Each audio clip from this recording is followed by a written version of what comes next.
മലപ്പുറം കൊണ്ടോട്ടിയിൽ കോളേജിൽ ഓണാഘോഷത്തിന് വിദ്യാർത്ഥികളെത്തിയ കാറിൽ നിന്ന് MDMA പിടികൂടി. ഗ്രൗണ്ടിന് സമീപം പാർക്ക് ചെയ്തിരുന്ന കാറിൽ നിന്നാണ് മയക്കുമരുന്ന് പിടിച്ചെടുത്തത്. എക്സൈസ് ഉദ്യോഗസ്ഥരെ കണ്ടതോടെ 3 രണ്ടാം വർഷ ബിരുദ വിദ്യാർത്ഥികൾ ഇറങ്ങി ഓടുകയായിരുന്നു. മലപ്പുറം വളാഞ്ചേരിയിലും വൻ ലഹരിവേട്ട നടന്നു.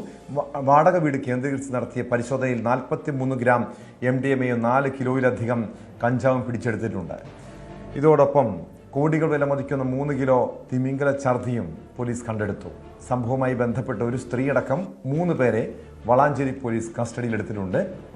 VK ജിഷാദ് ചേരുന്നു തിരൂരിൽ നിന്ന് വിവരങ്ങളുമായി. ജിഷാദ്, 2 ലഹരി കേസുകൾ, അതിലൊന്ന് വിദ്യാർത്ഥികൾ ഉൾപ്പെട്ട കേസാണ്, അതും കോളേജിലെ ഓണാഘോഷത്തിനിടെ. എന്താണ് സംഭവിച്ചത്?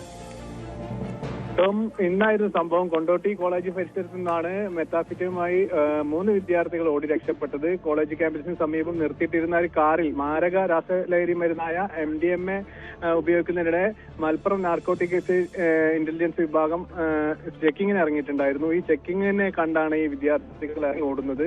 ഇതിൽ സംശയം തോന്നിയ എക്സൈസ് ഉദ്യോഗസ്ഥർ കാറ് പരിശോധിച്ചപ്പോൾ MDMA പിടികൂടുകയായിരുന്നു. ഈ ഓണം പ്രമാണിച്ച് ജില്ലയിലെ കോളേജ് പരിസരങ്ങളിൽ എക്സൈസ് നിരീക്ഷണം ശക്തമാക്കുന്നതിന്റെ ഭാഗമായാണ് നടത്തിയ പരിശോധനയിലാണ് ഈ MDMA കണ്ടെത്തുന്നത്. കോളേജ് ഗ്രൗണ്ടിന് സമീപം സംശയാസ്പദമായ രീതിയിൽ നിർത്തിയിട്ട കാറിലായിരുന്നു ഈ MDMA ഉപയോഗിക്കുന്ന വിദ്യാർത്ഥികൾ ഉണ്ടായിരുന്നത്. തുടർന്ന് ഈ എക്സൈസിനെ കണ്ടപ്പോൾ ഈ സംഘം ഇറങ്ങി ഓടുകയായിരുന്നു.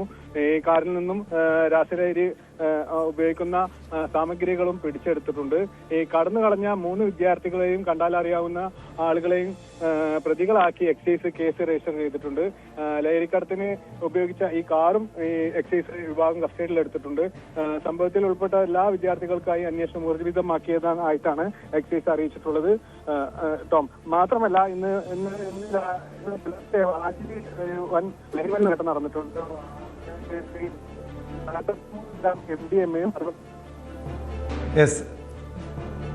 വ്യക്തമാണ്. ജിഷാദാണ് വിവരങ്ങൾ നൽകിയത്. കൂടുതൽ വാർത്തകൾക്ക് News 18 Keralam YouTube channel subscribe ചെയ്യുക.